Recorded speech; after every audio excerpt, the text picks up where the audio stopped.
It is Sunday, Mentees, and that means we are up for another Omnibus Retroview. This is the Uncanny Omar, and today I'm going to be looking at the Spider-Man by Roger Stern Omnibus from Marvel Comics. So please stay tuned. Now, before I get started, huge shout out to all the people that have been wanting me to make this video.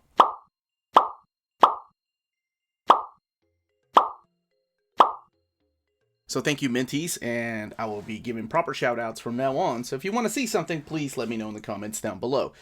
Now, this is a retro view, so keep that in mind. Meaning that this omnibus is out of print currently. And it's only had one printing. So hopefully we will get this reprinted sometime. So I'm going to be doing a retro view because this is what you guys wanted me to do. And showcasing this book right here. But before we get started, this particular omnibus had another cover. The direct market cover. That right there. But, of course, I went with the standard edition, and honestly, I love this John Romita Jr. image. So, let's look at it under the dust jacket.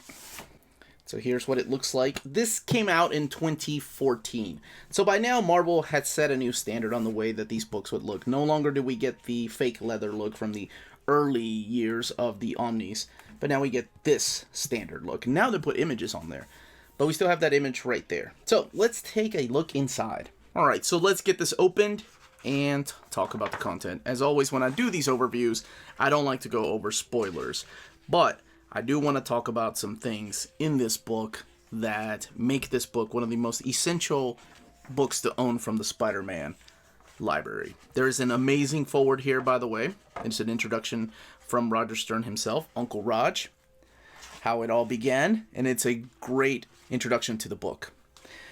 So as I mentioned, this was released in 2014. So it kicks off with... Actually, let's talk about the contents really quick.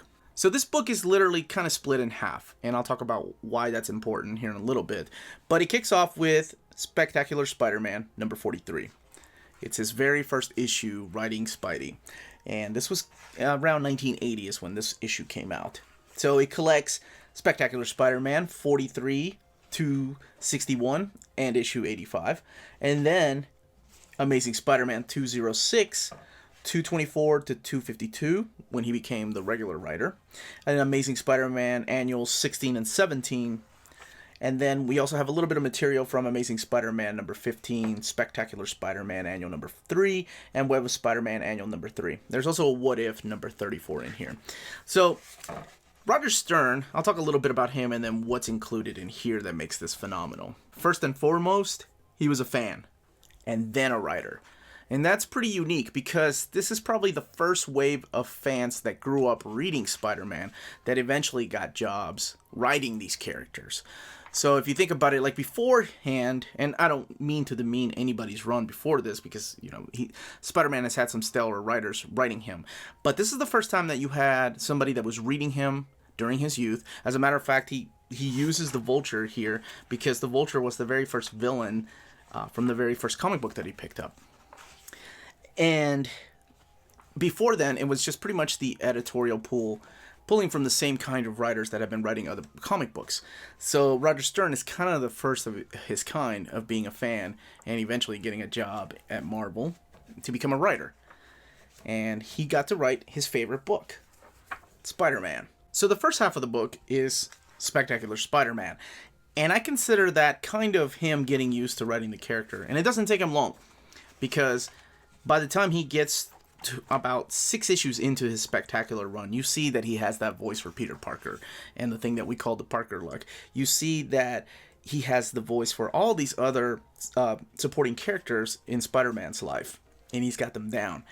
And the stories in the first half of the book from the Spectacular run are a lot more lighthearted and jokey. And as a matter of fact, it's the Spider-Man that a lot of people probably remember, just wisecracking Peter Parker and just on adventures in almost, I don't want to demean Mysterio or the Vulture or Will-O-Wisp or all these characters that show up in here, but they feel less of a threat and more of a monster of the week kind of storylines. They're still good, but I feel like that was kind of his groundwork that he had to do in order to take over the Amazing Spider-Man run, which to me, top 3 best Spider-Man runs of all time.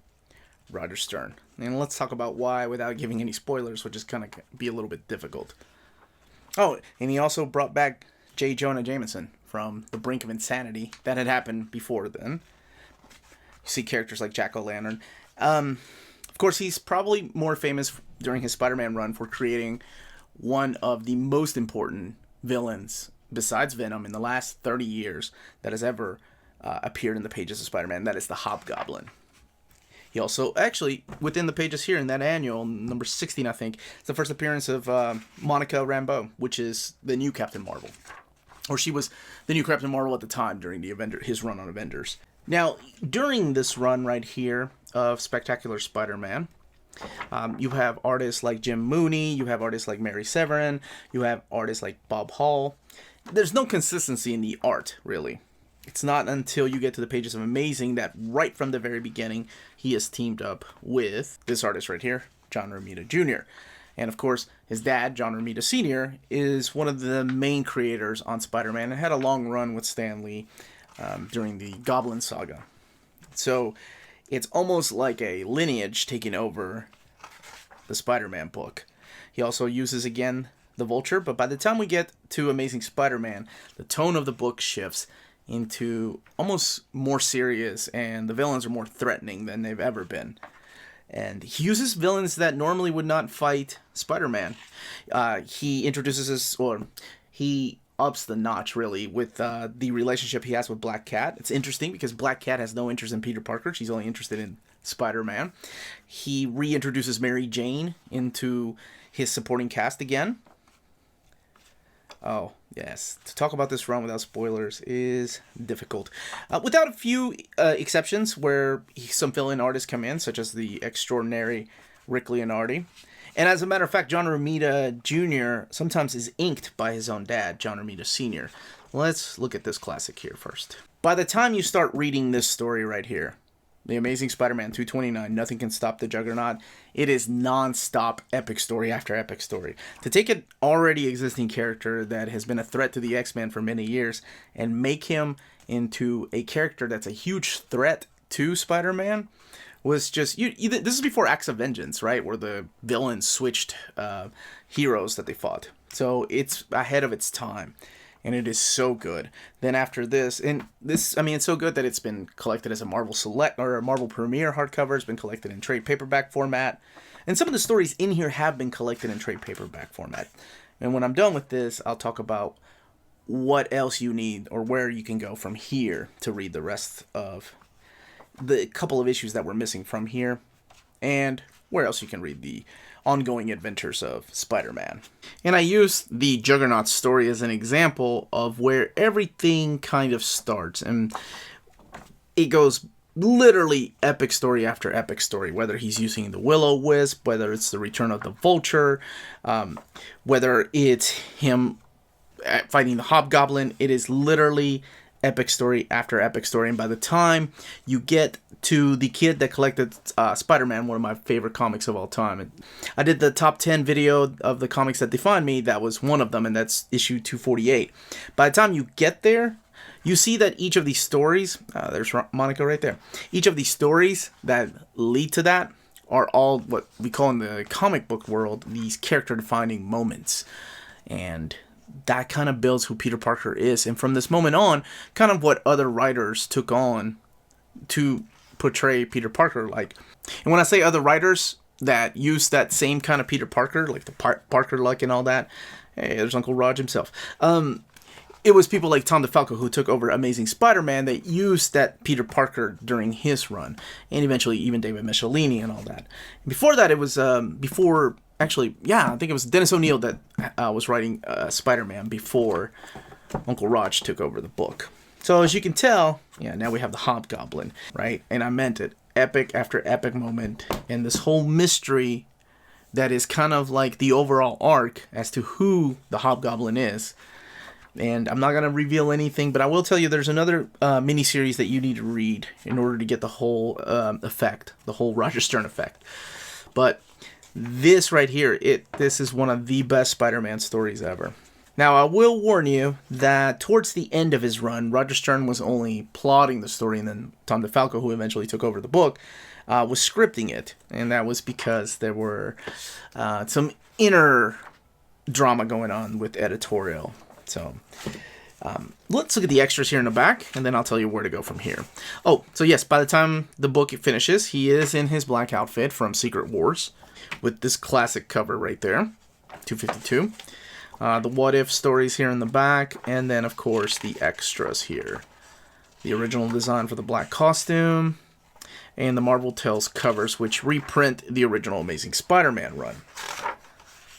And there you have it, 1,296 pages, almost 1,300 pages of one of the best runs, and one of the books that you need in your library if you're a fan of Spider-Man. Now, if you want to keep reading the story of Peter Parker and Amazing Spider-Man, the trade paperback, The Amazing Spider-Man, The Complete Alien Costume Saga, Book 1, literally starts with 252. It's the whole alien costume saga, so it's the black costume saga. So if you want to keep reading Amazing Spider-Man, there's 2 volumes of this. If you want to find out the Hobgoblin story, and I'm surprised they didn't include this in here, but I don't blame them, because this came out in 1997, and these stories were originally from 1980 to 1984, but it's the trade paperback The Hobgoblin Lives. It's written by Roger Stern. It collects a couple of issues of Spectacular Spider-Man that he wrote in 1997, and then, of course, the miniseries of The Hobgoblin Lives. And the miniseries kind of comes and full circles everything that started within these pages. There's a lot of revelations in here, and it's still canon. So there you have it. And if you're wondering where it goes right between the Amazing Spider-Man Omnibus Volume 4 and the David Michelini Tom McFarlane Omnibus, if you're collecting them only in omnibus or oversized hardcover format.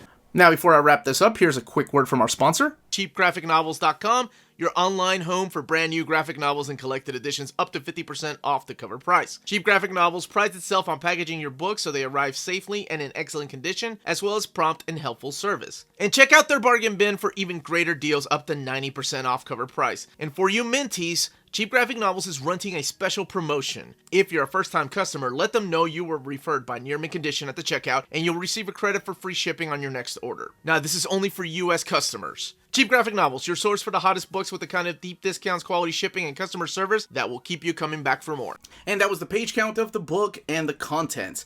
Let me know in the comments down below if you own this, if you're wanting this to be reprinted. As I mentioned in the video, this has only been printed one time. So hopefully when we get the Spider-Man era of reprints, like Amazing Spider-Man Volumes 2, 3, and of course the Michelini McFarlane and the McFarlane Omnibus, hopefully they will reprint this one. Let me know those comments down below. Please don't forget to hit that like, subscribe button if you have not subscribed. Ring that bell for notifications to let you know when our videos are going live. More importantly, please everybody remember to stay healthy and safe, and look for another retro view probably sometime this week. Much love to you all.